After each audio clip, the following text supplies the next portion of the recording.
மின்மினி தமிழர்களுக்காகவே வந்தாச்சு முதல் hyper local social media app. உடனே டவுன்லோட் பண்ணுங்க.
அரசு வேலை வாங்கி தருவதாகவும் பணி மாறுதல் பெற்று தருவதாகவும் கூறி மோசடியில் ஈடுபட்டிருக்கிறார்கள்.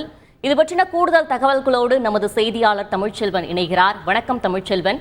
யார் இந்த மோசடியில் ஈடுபட்டிருக்கிறார்கள்? அவர்கள் மீது ஏதேனும் நடவடிக்கை எடுக்கப்பட்டதா? மேலும் விவரங்கள் என்ன?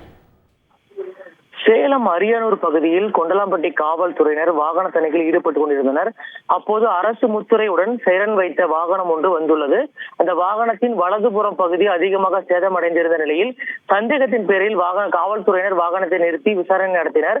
அப்போது வாகனத்தை இயக்கி வந்த நபர் முன்னுக்கு பின் முரணாக தகவல் அளித்தார். மேலும் தன் அரசு அதிகாரி என்றும் சென்னையில் கணக்கு துறையில் நிர்வாக அதிகாரியாக உள்ளதாக அடையாள அட்டையை காண்பித்துள்ளார். இதையடுத்து காவல்துறையினருக்கு சந்தேகம் எழுந்த நிலையில் வாகனத்தில் இருந்த திருமால், கருப்பையா ஆகிய இருவரையும் பிடித்து காவல்துறையினர் விசாரணை நடத்தினர். அப்பொழுது அவர்கள் கூறிய தகவலை கேட்டு காவல்துறையினர் அதிர்ச்சியில் உறைந்தனர். குறிப்பாக அரசு அதிகாரியின் வாகனம் போல் சைரன் வைத்து தமிழக அரசு என்ற எழுத்துடன் அரசு முத்திரை பதித்து வாகனம் தயார் செய்துள்ளனர். மேலும் குறிப்பாக சென்னை தலைமைச் செயலகத்திற்கு சென்று அங்கு வரும் நபர்களிடம் அரசு வேலை வாங்கி தருவதாகவும் அரசு ஊழியர்களுக்கு பணிமாறுதல் வாங்கி தருவதாக கூறி மோசடியில் ஈடுபட்டு வந்தது தெரிய வந்துள்ளது. இது மட்டுமில்லாமல் கணக்குத்துறை நிர்வாக அதிகாரி என்ற போலியான அடையாள அட்டையை தயாரித்து மோசடியில் ஈடுபட்டு வந்துள்ளார். மேலும் டோல்கேட்டுகள் அனைத்திலும் கட்டணம் செலுத்தாமல் இலவசமாகவே பயணித்துள்ளனர். சென்னை மட்டுமில்லாமல் பல்வேறு மாவட்டங்களில் மோசடி சம்பவங்களில் இருவர் ஈடுபட்டிருக்கலாம் என்பதால் காவல்துறையினர் இவர்களிடம் தீவிர விசாரணை மேற்கொண்டு வருகிறார்கள். குறிப்பாக கணக்குத்துறை நிர்வாக அதிகாரி என்ற போலி அடையாள அட்டை வைத்திருக்கும் திருமால் என்பவர் எந்தவித தொழிலும் இல்லாமல் சுற்றித் திரிந்த நிலையில் பணிமாறுதல் மற்றும் அரசு வேலை வாங்கி தருவதாக கூறி மோசடியில் ஈடுபட்டு வந்தது தெரிய வந்துள்ளது. மேலும் பருப்பையா என்ற நபர் சென்னையில் மின்சாரத்துறையில் பணியாற்றி ஓய்வு பெற்றவர் என்பது விசாரணையில் தெரிய வந்திருக்கு.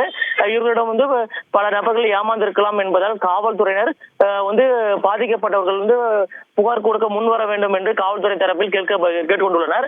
இது மட்டும் இல்லாமல் தற்பொழுது காவல்துறையினர் இருவரிடம் சேலம் கொண்டலாம்பட்டி காவல் நிலையத்தில் வைத்து இவரிடம் தீவிர விசாரணை மேற்கொண்டு வராங்க.